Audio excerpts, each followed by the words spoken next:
All right, guys, we're here at the cheapest house in St. Augustine. So floor plan wise, not a whole lot to it, but it's really cozy. They've done a nice job. We've been looking far and wide. We're headed to the south side of St. Augustine. And this is basically the most affordable house that you could find and actually purchase and still live in it. There's a couple teardowns, a couple condemned houses that are on the market right now. I didn't really think that was a good fit or that they would count because it's basically land value at that point. I'm sure you may have your guesses in your mind about what this property is actually going to be worth, but what I'm trying to do is really illustrate the floor of the single family home residential market in St. Augustine, sort of give you guys some expectations or what to look for. I mean, what we're seeing today is the absolute bottom as far as affordability and where prices are at right now. But it's also a good thing to look at because in this price point, there are realistic options. So we're rolling into the St. Augustine Shores, just south of the St. Augustine South. These are two subdivisions that have been here for decades now. The Shores came up around the 70s. And our home, right off the main drag here when you pull in. This is 66 Deltona Blvd with a grand asking price of $194,000. Of course, this is a modest home. It's really laid out like a studio. It's a 1-bedroom, 1-bath. It's about 670 square feet. And in the Shores here, this was developed by the Deltona Corporation in the 70s.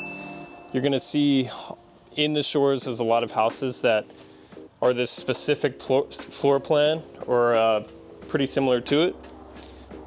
And this one in particular is pretty cool because obviously you have the original floor plan and some of the original cabinetry, but they did a nice job sort of bringing it into the 21st century here. So floor plan wise, not a whole lot to it, but it's really cozy. They've done a nice job with the color and the finishes in here. So you walk straight into your living room. You have a full dedicated kitchen here. And even though it is small, it's totally workable. I like what they've done with the space there. Little dining nook.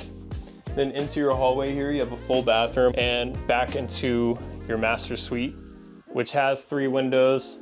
The back one was covered up. I didn't want to mess with their drapes there, but I imagine you get a little more natural light. Open those up. I almost didn't even notice this because they installed this fancy barn door to cover it up, but you have an old school Florida room here, which is basically a patio that was enclosed. And this is just a great space, you know, when the weather's nice and it's not too hot.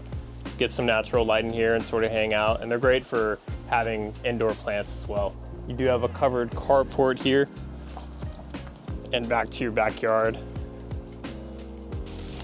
Really a nice space to come hang out in, you know, have a dog or whatever else. You could transform this into pretty much whatever you'd like as far as utilizing this space. So in a nutshell, you know, our median price in St. Johns County is probably around $450,000. That doesn't mean you have to pay that much. There are options, you know, especially as a first-time home buyer, you can break in, get some equity, and you don't have to break the bank in doing so. Now, if you're watching in Wyoming or Ohio, I get it. This is expensive for where you're at, but we're talking about Florida here, okay? This location, we are 10 minutes to the beach. We're 10 to 15 minutes to downtown. You also do have grocers and all sorts of other restaurants and amenities super close by. There's actually a municipal golf course in this neighborhood. So you're getting a lot in that purchase price. So what we're looking at is Vail Point Road. This is the northmost point of the Shores. You can actually get around the neighborhood on this road as well. And where we're driving is a public access park that's out on the marsh here, so it's really pretty. So just coming out of Vail Point Park, there's a little playground back there, and there's also walking paths that lead all the way to a little section of the Intracoastal, so the waterfront, really pretty over there. And I did want to point out, so we're on the northmost part of the Shores neighborhood, which is sort of intersected by a little river of Intracoastal. We're just south of the St. Augustine South. Yeah, so this is what I was talking about. On that side is the St. Augustine South. That's where your boat ramp's gonna be. course, we're getting closer inland now, so you can see the water is pretty low. But you go further out, back the other way, and the water's deeper. You can drop a boat in and take it around the Intracoastal. You can take it downtown, take it to Milano for the restaurants and stuff. So you can really access the water easily from this neighborhood.